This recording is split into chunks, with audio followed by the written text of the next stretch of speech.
siapalah manusianya, siapalah orangnya di muka bumi Allah ini yang tidak pernah diuji? Aku mau tahu aku dulu. Ada? Ibu, diuji enggak? Ibu hidup diuji enggak? Apa ujian ibu? Mau tahu dulu aku, apa ujian kau? Apa ujian ibu? Lebih besar mana ujian seorang istri atau suami, bu? Jijik kali aku dengarnya, istri, kata dia. Kau di rumah tinggal nerima lakimu yang setengah mati cari nafkah, tahu kau? Istri pula katanya. Nggak dipikirkannya nasib kita di luar cemana, Pak? Betul nggak, Pak? Yang kuat, Pak, biar dengar telinga orang tuh. Betul, Pak? Jeritan para suami teraniaya tuh. Ini besar ini tanggung jawab suamimu, bu. Jangan kau pikir nggak ngeri jadi suami ini. Makanya seorang istri itu maaf, jangan zalim kepada suamimu, apalagi sampai menganggap suamimu itu macam tuyul. Bener Pak Wali. Kita nih kadang-kadang laki-laki macam tuyul, Pak. Betul, Pak. Taulah kerjaan tuyul tuh.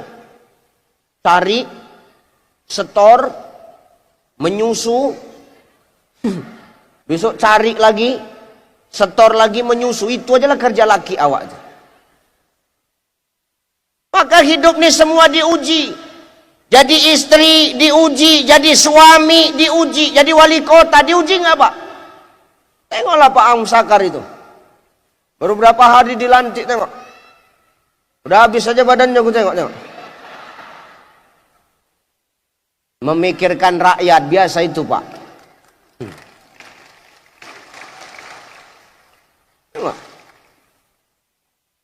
Ngeri jadi pemimpin ini, berat. Wah, macam saya kemana-mana diuji enggak? Berat kali lah ujiannya. Biar tahu kau dulu. Selama Ramadan ini bisa dihitung jari aku buka bersama-sama istriku.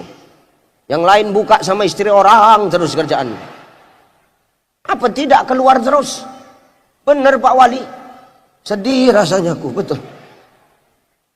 Sabtu kemarin aku baru kemari. Di situ semalam pulang aku ke Medan sama gubernur, sama wali kota. Tadi pagi udah balik lagi kemarin. Entah kapan jumpa biniku. Jumpa pun di bandara cuma setengah jam. Itu pun siang-siang. Mau ngapain siang-siang? Makanya hidup ini tidak pernah lepas dari ujian. Nih Ustadz pun diuji, betul enggak? Tengok, dimanapun saya diundang Bapak Ibu, maaf, foto saya tuh terpampang di mana-mana, di jalan, di tengah kota, semua foto saya dipampang. Nih ujian nih. Jangan kau pikir fotoku nggak ujian-ujian ini, Pak. Tapi foto Ustadz dipajang di mana-mana, seharusnya Ustadz bangga, ya memang bangga. Jadi ujiannya di mana Ustadz? Ujiannya nanti Pak Wali. Selesai acara. Berebut orang nak mengambil baliho sepanduk untuk tutup kandang ayam di rumah masing-masing. Maka kalau foto awak terpampang di mana-mana, jangan awak senang. Begitu hilang lenyap, carilah di kandang ayam tuh. Disitulah letak foto awak. Hari ini bersih foto awak, besok betai-tai ayam muka awak situ. Dan ini janji Allah yang ngomong Quran. Allazi khalaqal mauta wal ayata liyabluwakum ayyukum ahsanu amala. Manusia, kata Allah, tidak kujadikan mati dan hidup itu adalah kecuali tidak lain dan tidak bukan adalah untuk ujian, Bang. Maka semua kita diuji ini kok, nggak ada yang nggak diuji, Bang. Makanya kalau hidup ini kita ujian, kita harus sadar bahwasanya hidup ini punya aturan, betul? Betul nggak? Makanya maaf, ada kitab namanya Zubdatut Tafasir min Fathil Qadir yang mengarang namanya Dr. Sulaiman Al-Asqor, seorang mufassir, Pak.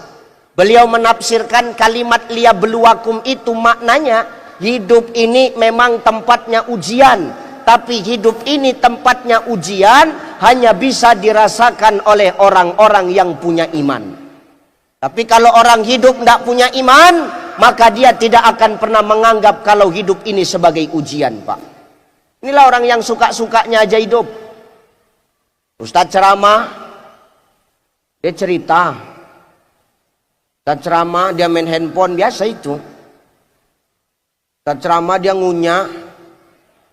Ngunyah aja nggak apa-apa. Zolim betul kalian ku tengok dari tadi.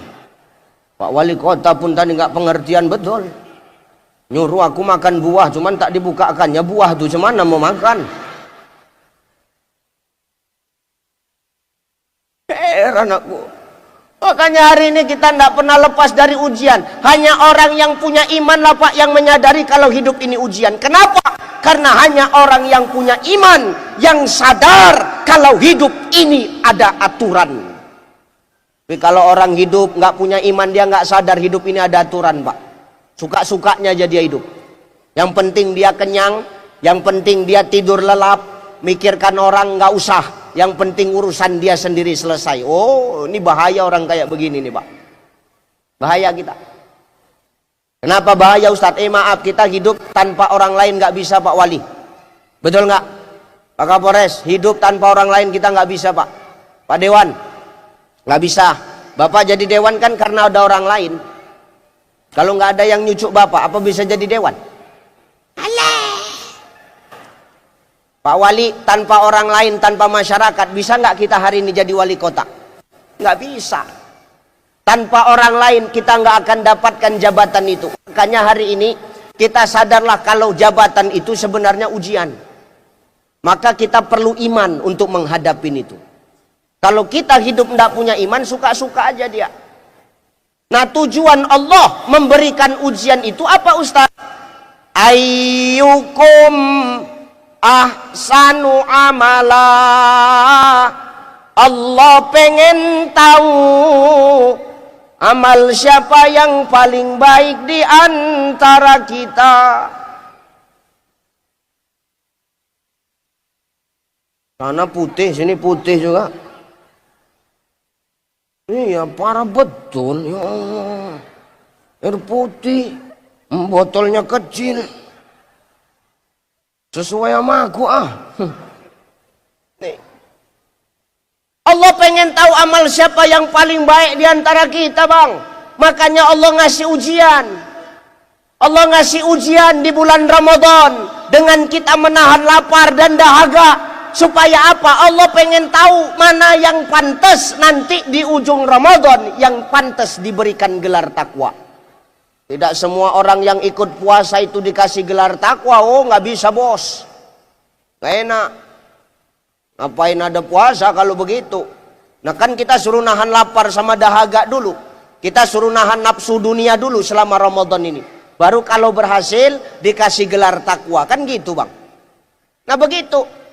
Allah pengen tahu amal siapa yang paling baik di antara kita. Dan pertanyaan saya, maaf, ada nggak yang tahu di antara kita amal siapa yang paling baik?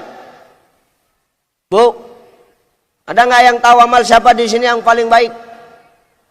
Ada nggak? Ada yang tahu nggak amal siapa yang paling baik di antara kita?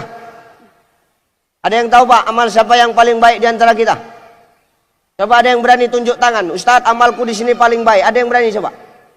Biar ku pijak batang lehernya sekalian. Nggak ada yang tahu amal siapa di antara kita yang paling baik. Wow, di sini amal yang paling baik Pak Wali belum tentu, Pak. Amal yang paling baik amal Pak Kapolres belum tentu. Apalagi cuman wakili, oh berat lah. Berat. Sini yang paling baik amal ketua LAM, oh berat. Oh, sini paling baik amal sekda, oh belum tentu. Oh, di sini amal yang paling baik amalnya Ucai, belum tentu, Pak. Karena yang tahu amal siapa yang paling baik di antara kita ini cuman Allah. Maka yang berhak menilai makhluk itu hanya yang menciptakan makhluk. Kalau kita sama kita nggak cocok menilai, Pak. Manusia menilai manusia nggak pantas. Kenapa? Statusnya sama-sama makhluk. Gak pantas. Ucai nilai bapak gak cocok. Kenapa? Makhluk, Pak. Bapak nilai Ucai gak cocok. Kenapa? Sama-sama makhluk. Jadi kalau sama-sama makhluk saling menilai, jatuhnya tidak adil. Kalau makhluk sama-sama makhluk saling menilai, jatuhnya pilih kasih. Jelas. Makanya jangan suka menilai orang, lupa menilai diri kita sendiri. Orang sekarang banyak tahu tentang salah orang, tapi salah sendiri dia jarang tahu. Bak kata pepatah, gajah di pelupuk mata dia ndak nampak, tapi semut di seberang lautan dia jelas nampak. Salah orang dia tahu, salah sendiri dia ndak pernah paham. Inilah yang merusak ukhuwah itu tadi Pak, penyakit iri, dengki. Apalah yang perlu kita irikan hari ini Pak? Betul? Betul nggak? Bu, apalagi bulan Ramadan Bu, nggak usah suka iri sama tetangga. Nggak usah suka iri sama tetangga Bang. Kenapa Ustadz? Baik buruknya tetanggamu itu yang terbaik yang Allah berikan kepadamu. Allah tahu kok mana yang baik, mana yang buruk untuk kita. Makanya tetangga itu dikirimkan sama kita. Kalau mau protes jangan sama tetangga, sama Allah. Tapi Ustadz apa? Pelit kali tetanggaku, itu bukan urusanmu. Karena baik buruknya tetangga itu sudah yang terbaik yang Allah kasih untukmu. Dan mau bagaimanapun model tetangga kita hari ini, itulah keluarga terdekat kita. Betul. Maaf Bu, susah senang kita yang tahu siapa? Siapa? Susah senang kita yang tahu siapa? Tetangga. Nah sekarang aku mau nanya nih, Bu, kalau kita kaya, yang ikut senang siapa? Hah? Bu, jawablah Bu, jijik kali aku nengok kau ya. Kalau kita kaya yang ikut senang siapa? Tetangga. Nah, kalau kita susah, yang ngejek siapa? Nah kita susah yang nolong siapa? Tetangga. Kita susah yang ngejekin tetangga. Mau bagaimanapun model tetangga kita itu yang terbaik dari Allah untuk kita. Maka hari ini kita nggak usah punya penyakit hati sama orang. Yang menyebabkan kita punya penyakit hati sama orang itu apa Ustadz? Satu saja. Berapa? Satu yang menyebabkan kita punya penyakit hati sama orang lain, satu aja. Apa itu Ustadz? Kata Syekh Jalaluddin Rumi. Apa kata Maulana Rumi? Yang menyebabkan turunnya penyakit hati kepada manusia itu cuma satu. Apa? Kita tak tahu kunci kenikmatan dalam hidup. Apa kunci kenikmatan dalam hidup itu Ustadz? Kunci kenikmatan dalam hidup itu, kata Syekh Jalaluddin Rumi cuma satu. Jangan sibuk mencari tahu apa yang orang dapat, tapi sibuklah mengurus apa yang Allah titipkan kepadamu. Jelas?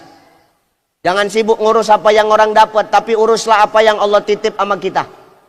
Kenapa yang Allah titip? Ya iya, karena semua yang kita rasakan ini, nikmat ini semua titipan Pak. Betul apa ya? Dikasih kaya titipan. Titipan enggak? Titipan enggak? Yang nitip siapa Bang? Allah. Bu, kau dikasih harta banyak, yang nitip siapa? Allah. Jangan sombong. Yang namanya titipan jangan pernah kau merasa memiliki. Gak usah sombong kali kau. Hartamu banyak, sok paten, jijik aku nengoknya. Sombongnya bukan main. Jalan mendungak, kaki ngambang, gak nemu lantai. Ngambang jalannya gak jejak. Macam kuntilanak udah ibu itu dah. Tahu kuntilanak? Ngambang jalan tuh. Sombong awak banyak harta, wow cincin tuh diletak di jari semua, 10 jari tuh dipasang cincin semua. Kau pikir kau cantik macam gitu Bu? Macam robot kau, tahu kau? Jualan kaku tangan wak tuh. Mau kemana Kak? Ke masjid. Ngapain? Dengar pengajian. Ih, jijiknya gue nengok ibu tuh. Selesai dengar pengajian, bom, dihantam mobil, meninggal ibu tuh. Pertanyaanku, cincin yang kau sombongkan tuh, kau bawa mati enggak? Kau bawa mati enggak? Untuk siapa itu? Untuk siapa? Suami, untuk kita Pak. Tapi Ustadz, suami kami kan menangis. Nangisnya suamimu itu pencitraan. Ustadz kok tahu pemain semuanya ini. Nah Tampak dari gaya duduknya. Pencitraan nangisnya itu supaya apa? Dibilang orang sedih. Padahal dalam hati laki itu, inilah saat yang kutunggu-tunggu, kata dia. Menangis memang laki kau, Bu. Mama, cepat sekali kau meninggalkan kami, Mama. Mama, anak-anak masih kecil, Mama. Tapi kau cepat meninggalkan kami, Mama. Sambil menangis dicabutnya cincin di jari jentik. Cair, modal, kantongkan. Habis jari kelingking pindah ke jari manis. Mama, kalau tahu cincin kau banyak begini, kenapa nggak dari dulu kau mati, Mama? Cabutnya. Pindah ke jari tengah, sampai jari tengah makin kuat nangis bapak tuh. Mama, Mama. Tetangga nanya, kenapa bang? Yang ini payah dicabut, kata dia. Awak pikir sedih, rupanya karena payah nak dicabut. Maka hari ini kita jangan sombong. Dititipkan Allah harta, kata Al-Quran, intan surullaha yansurkum wa yusabbit akdamakum. Tolong agama Allah, maka Allah akan meneguhkan kedudukanmu. Betul? Betul? Ini kan bulan Ramadan, Pak. Bulan Ramadan ini kan bulan sedekah, Pak Wali. Syahrus Sodaqah. Ada sahabat yang nanya sama Rasulullah, ya Rasul, kapan waktu yang paling baik, yang paling afdol untuk sedekah? Kata Nabi, afdolus sodaqatung fi Ramadan. Seabdol-abdolnya sedekah di bulan Ramadan. Maka bulan Ramadan ini bulan sedekah. Kalau kau punya harta, kata Nabi, mangkana lahu malun falyatasaddaq bimali. Kalau ada hartamu, sedekah kau dengan hartamu. Jangan kau pelit. Jelas. Sedekah pun gak mesti banyak kok, Pak. Sedekah kan tergantung kemampuan kita. Biar sedikit tapi rajin. Biar 2.000 tapi rutin. Buat apa sedekah banyak-banyak? Sekali sedekah 100.000. Tapi 5 tahun sekali. Itu bukan sedekah. Siraman pajar. Ini di sana, ini Pak Wali di sana. Hati-hati kita. Gimana Pak Dewan? Hati-hati. Ini yang datang korlap-korlap semuanya ini. Maka hidup nih hati-hati awak. Sedekah tidak mesti banyak. Biar 2.000 tapi rajin. Biar sedikit tapi rutin. Ketimbang banyak tapi sekali seumur hidup. Buat apa? Betul. Nih, harta itu titipan. Gak ada orang yang miskin. Gak ada orang yang melarat karena sedekah. Gak ada, bang. Gak ada. Kita tumpuk-tumpuk pun harta kita itu ketika mati cuman jadi rebutan kok. Gak kita bawa kok. Betul. Enggak. Perkara harta jangan sombong lah. Enggak usah pala sayang-sayang kali sama yang namanya titipan. Semua kan titipan ini, Bu. Bu, semua titipan. Pasangan kita titipan. Istrimu, Pak, titipan. Ini titipan, ini istri nih. Nih. Paket COD-nya nih, Pak, bayar tempat. Kenapa Ustadz bilang kami istri bayar tempat pakai COD? Coba tengok waktu ijab kabul, di mana kita ngasih maharnya? Kan di tempat kan, di depan wali dia kan. Ya udah, kau pakai COD, nggak usah banyak cerita kau. Geram kali aku iya. Makanya jangan melawan aja kerjaanmu sama laki. Ustadz kok kayaknya dendam kali sama istri Ustadz. Nasib kita sama Pak. 11-12 kita ini Pak. Pak Wakapolres melatih berapa Bapak? Melatih 2. Oh, coba. Di sini aja yang melatih 2, di rumah Siap salah. Ustadz kok tahu Ustadz? Nasib kita sama, Pak. Awak di luar aja hebat, di rumah samanya. Sehebat-hebatnya wali kota pun kalau di rumah wali kota sana, Pak. Wali kota sama, sananya. Kalau sini enggak, Pak. Ini sana ini. Cuman kan wali kota sana sama sini masalahnya berkawan, ini masalahnya. Maka hidup nih nggak ada kita yang hebat, Bang. Ya Bu ya, nih sama suami lah. Nih titipan. Istri kita titipan. Bu, suamimu titipan nih, suami titipan. Yang namanya titipan gak berhak dimiliki, karena suatu saat bakal diambil sama yang nitip. Jadi kalau suamimu titipan diambil orang, gak usah marah, udah biar aja. Biar aja. Aku pun begitu kok. Bener bu. Aku begitu bang, ku bilang sama biniku kok. Ya namanya titipan ini kan gak usah pala dicinta-cintai kali pak. Namanya dunia. Kan dunia bakal kita tinggalkan. Kata Imam Al-Ghazali, kalau kau mau tahu bagaimana kehidupan dunia, coba main-main kau dulu ke laut, kata Imam Al-Ghazali. Kau celupkan tangan kau, angkat air yang netes, itulah dunia. Air laut yang kau tinggalkan, itulah akhirat. Maka terlalu setetes dunia ini. Jangan gara-gara yang setetes kita lupa sama yang di laut bang. Makanya dunia ini cuma titipan jabatan, titipan harta, titipan. Gak usah pernah milik-miliki kali, biasa aja. Suami titipan, istri titipan, anak titipan. Gak usah cinta-cinta kali, biasa aja.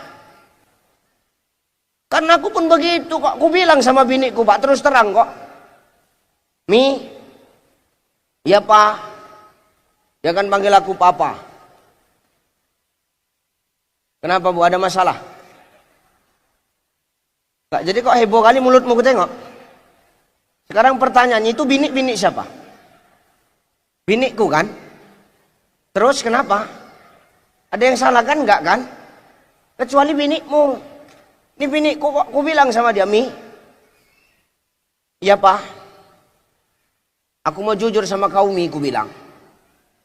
Apa pak? Sebenarnya aku ini nggak cinta-cinta kalinya sama kau, ku bilang.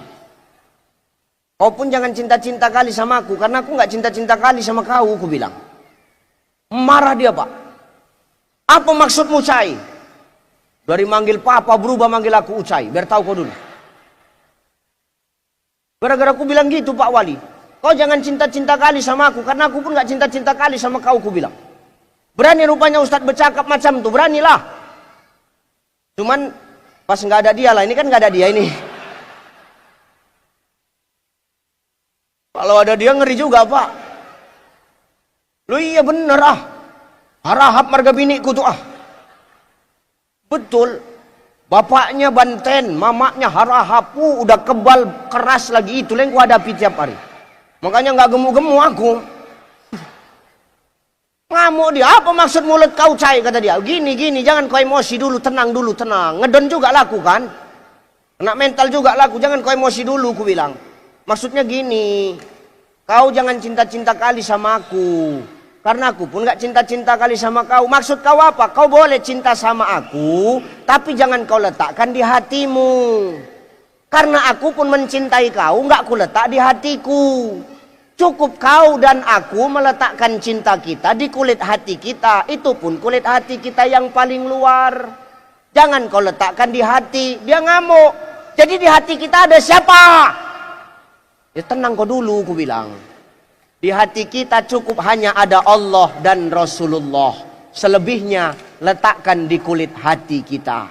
Jangan perkara dunia ini kita letakkan di dalam hati.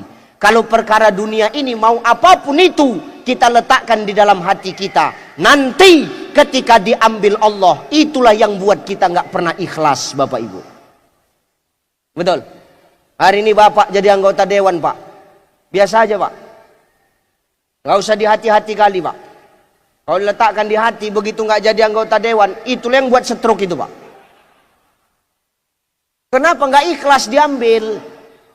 Ya bener Bang. Hari ini Allah titipkan saya popularitas. Ya biasa saja saya. Ya bener Pak. Saya diundang siapa saja saya mau kok Pak Wali. Betul Pak. Yang penting jelas. Nggak. Maksudnya aku nggak seburuk yang kau kira ya. Maksudku yang penting jelas tanggalnya itunya. Ya bener Pak. Ya bener. Ini saya seharusnya Pak. Model saya itu paling pantang, maaf. Sudah terima, menerima lagi. Saya paling pantang Pak. Ini kalau dipikir-pikir perkara dunia, mungkin malam ini saya nggak kemari Pak Wali. Ini malam ini maaf. Saya dipanggil sama Gubernur Bengkulu ini. Ini seharusnya saya malam ini di sana. Tapi karena wali kota Batam yang manggil duluan, inilah ku pertahankan. Betul. Jadi kenapa Ustadz tolak yang di Bengkulu, padahal yang manggil gubernur? Kenapa Ustadz terima wali kota? Karena ini jadwalnya minggu depan, Pak. Kalau malam ini yang sana lah ku terima. Ini. Maka perkara dunia ini kita ndak usah kita terlalu cinta-cinta kali. Kenapa? Semua hanya titipan. Apa kata Allah? Wa tuhibbunal mala hubban jamma. Jangan kau terlalu cinta kepada dunia. Kalau kau terlalu cinta kepada dunia, nanti kau lupa kalau sesudah dunia itu ada akhirat. Dan sombong-sombong kali kita punya harta banyak. Betul? Benar Bang ya? Nih bulan sedekah. Banyakin sedekah bu, Ramadan banyakin sedekah bagi takjil. Masak kolak, letak dalam mangkok antar sama tetangga. Mangkoknya nggak balik, kolaknya hilang, habis, biar aja. Kadang tetangga kita gitu, awak antar kolak, kolaknya habis, mangkoknya nggak balik-balik. Biasa itu. Namanya tetangga. Biasa itu, ikhlaskan saja. Maka Quran ngajarin kita hari ini, kenikmatan yang paling berat itu, ujian yang paling berat itu adalah ketika dititipi dengan kenikmatan dunia. Harta berat kita ini tanggungnya Pak. Yang kedua, yang membuat ujian ini berat apa Ustadz? Sampai kadang-kadang ujian ini melupakan siapa diri kita. Siapa? Jabatan. Ini jabatan ini. Ini kebetulan Pak Wali baru syukuran. Ya kan Pak? Ini Pak, aku pesan ini sama Pak Wali sama yang lain-lain juga lah. Kata Allah, kalau jadi pemimpin, 4-nya dia cirinya. Berapa? 4. 1. Fabima rahmatim minallahi lintalahum walau kunta fadzan ghalizan lam faddu min haulik. Kata Allah, kalau kau jadi pemimpin wahai Muhammad,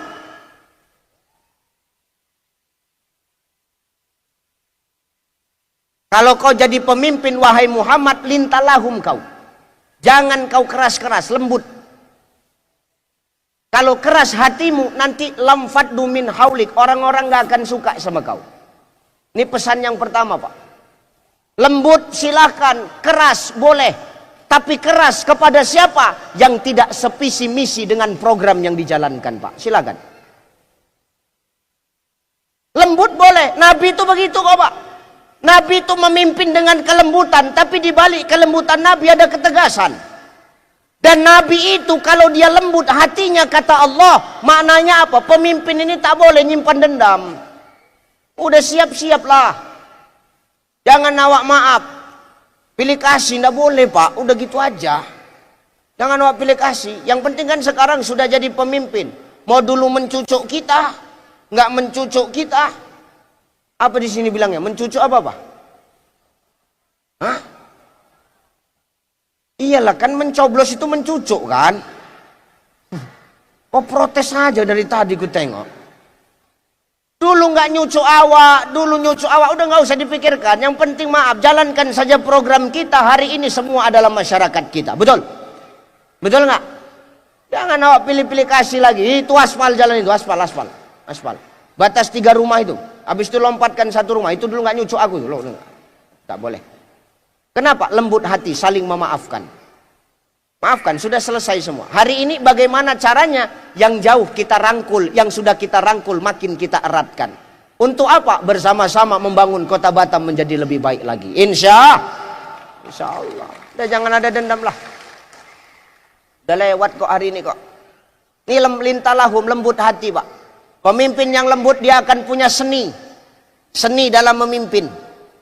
Betul? Seni itu artinya apa Ustadz? Strategi Pak. Kalau memimpin gak punya strategi, kira-kira enak gak? Gak enak. Ini saya gak mau bahas nuzulul Qur'annya lah. Ini bahas makna dari Qur'annya itu aja dah. Sesuai kondisi kita hari ini. Ya benar Bang. Tuh kalau Qur'annya ngajarin, pemimpin itu lembut. Kalau sudah lembut, dia punya strategi dalam memimpin. Bagaimana caranya merangkul yang jauh, merekatkan yang sudah dekat. Nggak ada kelompok-kelompok lagi, nggak ada gap-gap lagi. Kenapa? Pemimpin yang arif adalah pemimpin yang punya seni. Nggak dipikirkannya lagi yang lalu-lalu. Kan begitu. Loh, Seni penting Ustadz, seni itu penting Pak. Mau dari segi apapun seni itu penting. Kalau hidup nggak ada seni nggak enak. Betul nggak? Gini. Nih, saya ceramah nggak punya seni, enak nggak? Kalau ceramah nggak punya seni enak nggak Pak? Seniku ceramah beginilah, main gas saja. Orang Medan nih bos, muka belakang sama aja. Kalau sur ikut, nggak sur, main pun jadi. Kan gitu Pak. Ya gini, ini senikulah dalam berdakwah ini Pak. Nggak ada ditutup-tutup Pak. Tapi sakit hati kami Ustadz kau sindirin. Aku beruntung, aku senang. Kenapa Ustadz senang kalau kami tersindir? Berarti hatimu hidup. Yang parah sekarang udah kena di hatinya, tapi nggak mau dia merubahnya. Ini yang parah orang sekarang nih Pak. Ini seniku dalam berdakwah begini. Dakwah itu punya seni. Di masjid nih, ada nggak seninya? Loh maaf, kalau orang yang ngisi masjid nggak punya seni, nggak akan rame masjid itu Bang. Karena masjid rame itu tergantung siapa yang mimpin, tergantung siapa yang manggil. Kalau yang manggil nggak punya seni, nggak enak. Mana rame, masjid besar, yang manggil nggak punya seni. Makna yang manggil apa Ustadz? Yang azan. Nggak punya seni Pak Wali, mana enak. Masjid besar yang azan atuk tuh juga. Atuk tuh azan. Siapa mau datang? Nengok gaya jalannya tak yakin awak. Gaya jalan dia mendatangi mik. Ingin awak sipak kan dari belakang rasanya. Nengok gaya dia tak yakin awak. Azan pula atuk tuh. Allahu Akbar. Allahu Akbar. Masjid besar yang azan atuk itu, siapa yang nak datang? Masyarakat pun dari rumah mengutuk, ala tuk macam tak ada aja yang lain tuk elok kau mati aja tuk, kata ibu tuh. Kenapa Ustadz? Masjid tuh rame tergantung siapa yang manggil, maka seni ini penting. Tapi kalau yang manggil punya seni, enak kita Pak. Rajin kita datang ke masjid. Kenapa? Semangat. Kenapa semangat? Yang manggil seninya hebat. Punya strategi dia untuk manggil jemaah. Apalagi kori kita tadi kalau dia azan. Wow bagus tuh Pak seninya. Kalau anak-anak muda kita yang azan. Makanya kalau bisa yang ngisi-ngisi masjid ini yang bisa kalau bisa anak-anak muda lah. Orang-orang tua minggir lah. Yang udah tua-tua tolonglah. Ini bukan berarti yang tua-tua nggak boleh azan ya. Yang tua-tua tetap boleh azan. Aku nggak melarang. Ya udah azan aja itu. Cuman pastikan listrik pas mati. Tapi kalau pas listrik hidup, yang muda-muda itulah yang suaranya bagus. Loh, kenapa ini ku sampaikan Pak? Begini ya Pak, begini. Kalau dulu ada pepatah yang ngomong, tak ada rotan, akar pun jadi. Ini pepatah lama. Pepatah sekarang, tidak ada rotan, ciptakan rotan yang baru. Kenapa? Akar sekarang tidak bisa dipakai. Akar sekarang lapuk, busuk, kena pupuk. Yang mupuk siapa? Slot, judi online, skater. Itulah Pak Kapolres yang Bapak tangkap tuh Pak. Pemain-pemain judi online tuh tangkapi. Yang pemain-pemain slot itu Pak. Jangan ustadz-ustadz Bapak tangkapi. Ini ustadz nak pergi khotib Jumat, pinggir. Mau kemana Ustaz? Khotib. Mana helmnya? Lupa. Nggak bisa Ustaz. Biasalah Ustaz kalau mau lewat. Koyak limpul. Nerima belum udah koyak duluan Pak. Yang dirajia pemain-pemain judi online itu Pak. Nih rajia itu. Pemain-pemain semuanya. Hati-hati keluar dari sini rajia aja Pak. Kalau ada yang main judi online tangkap Pak. Kenapa ini ku sampaikan? Saya sudah jumpa dengan beberapa Kapolda. Mereka menyampaikan kejahatan yang paling ngeri sekarang di tengah-tengah anak muda tidak lain dan tidak bukan adalah kejahatan judi online, Pak. Kalau orang makin narkotika masih bisa sembunyi-sembunyi. Tapi kalau orang sudah main judi online, asalkan ada wifi, ada paketnya, ada depositnya, mainlah dia, nyelot, Pak. Ini aku sampaikan ini. Ustadz kau paham kali perkara slot ini Ustadz? Dulu sempat main juga dulu. Nah, namanya awak cerita pengalaman kan nggak apa-apa, Pak. Makanya zaman sekarang nggak ada rotan, ciptakan rotan yang baru. Akar nggak bisa dipakai, kasih kesempatan anak-anak muda tuh Pak untuk ngisi masjid. Betul. Tapi Ustadz nggak ada gurunya untuk ngajari anak-anak muda di sini. Ah, inilah tugas pemerintah ini, Pak Wali. Dengar Pak, jangan ganggu aja lah Pak. Datangkan guru-gurunya, ajari anak-anak muda itu. Supaya apa Pak? Kalau masjid yang ngisi sudah anak muda, yang azan anak muda, yang imam anak muda, yang khatib anak muda, kita nyaman yang di masjid itu Pak. Kenapa? Suara mereka bagus. Kalau udah anak muda yang azan, enak Pak. Langgamnya lain-lain. Subuh diputarnya azan Mekah. Allahu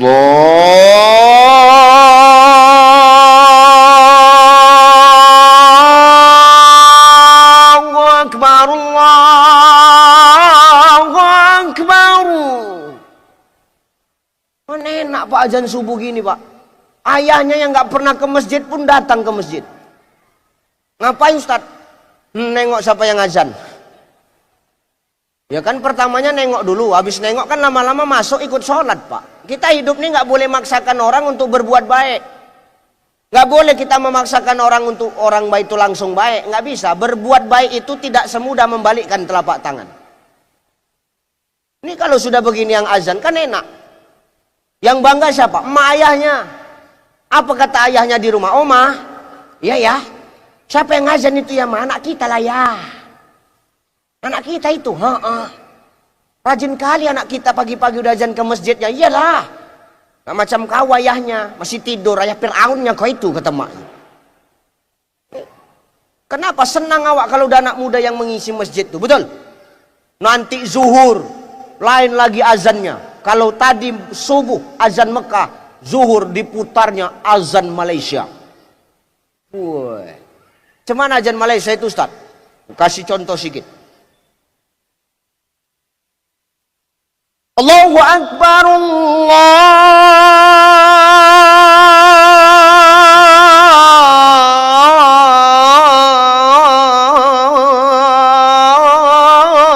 Akbar.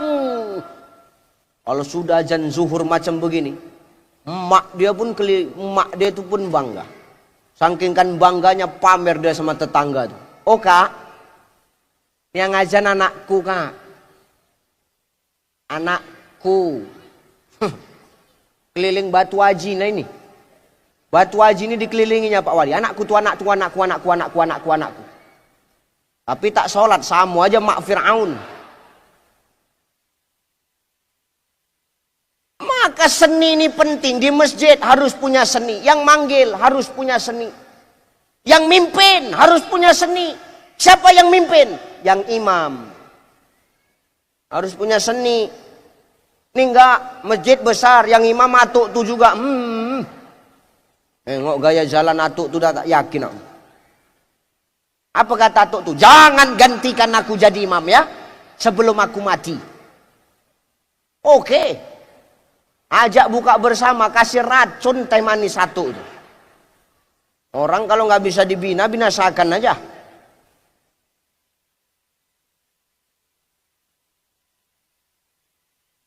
Ngapain?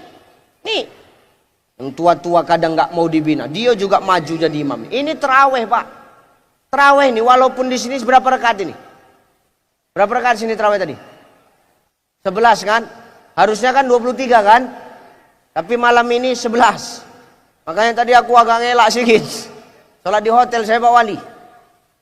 23 rakaat. Walaupun di sini 11 rakaat, tapi kalau imamnya lama nggak betah jemaah itu Bang.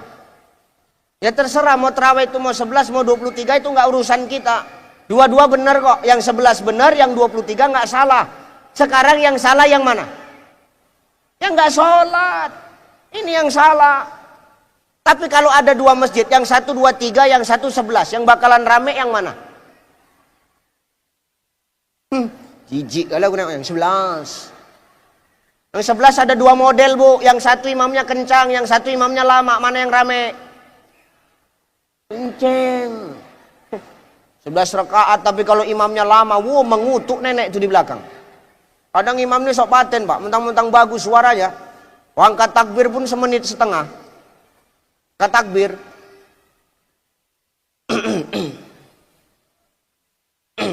Oh, pikir diangkat, turunkannya lagi tangannya balik.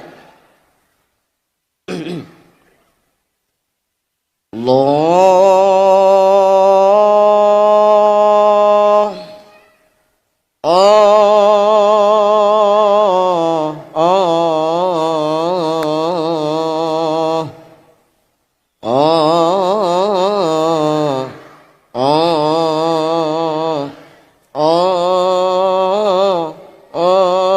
Allahu Akbar. Nenek tuh di belakang langsung bercakap. Jam 12 selesai nih, Kak. Ghairil maghdubi alaihim waladdallin. Amin. Bismillahirrahmanirrahim. Yasin. Ibu tuh di belakang memang gak ada otak imamnya kan, Kak. Itulah dia. Gak dipikirkannya sakit pinggang orang. Ini masyarakat pertama Yasin sampai habis. Cemana coba kita ini, Kak? Ya cemana lagi? Tahankan aja lah. Udahlah cabut aja lah kita, Kak. Cemana mau cabut? Kita di tengah-tengah, nggak mungkin kita ngelangkain orang. Itu imam di depan baca ayat, ibu tuh berdua di belakang cerita itu. Kan udah aku bilang jangan di sini, imamnya lama, kau aja yang bandal. Kadang-kadang kau nggak pernah kau dengar cakap orang. Itulah, Kak, aku menyesal juga ngikutin aku kemari. Ya itu makanya. Jadi cemana? Ya cemana, tahankan dulu malam nih. Jadi besok cemana ceritanya? Besok kita cari masjid yang kencang. Kakak tahu di mana masjid yang kencang? Ya tahulah. Ya udahlah besok kita pindah ke sana ya, Kak ya. Besok pindah ke masjid sana. Begitu pindah ke sana, imam yang di sini pindah ke sana. Wah, ini jadi masalah nih, Pak. Maka hari ini hati-hati. Jangan mentang-mentang fasih bacaan awak sok paten, nggak mikirkan makmum yang di belakang. Betul nggak? Penumpang yang enak bisa tidur nyenyak adalah karena supir yang pandai membawa kendaraan, Pak. Tepuk tangan dulu kita. Jadi kalau pemimpin mau rakyatnya tenang, pemimpin rakyatnya damai, pemimpin rakyatnya sejahtera, maka pemimpin itu harus tahu apa maunya rakyat yang dipimpin. Jangan mentang-mentang awak pacak dalam membaca Quran, tapi tak tengok ke belakang siapa yang jadi makmum di belakang. Macam atuk tuh, nekat dia juga baca ke depan. Tak ada lagi seni atuk tuh. Luruskan saf, rapatkan barisan, kata atuk tuh. Awak pun di belakang iyo. Allahu Akbar. Dari takbirnya pun tak yakin awak, kata dia. Bismillahirrahmanirrahim. Alhamdulillahirabbil alamin. Ar-Rahmanirrahim. Maliki yaumiddin. Ilal ayah ghairil maghdubi alaihim waladdallin. Awak di belakang bingung cemana? Amin. Kan gak enak.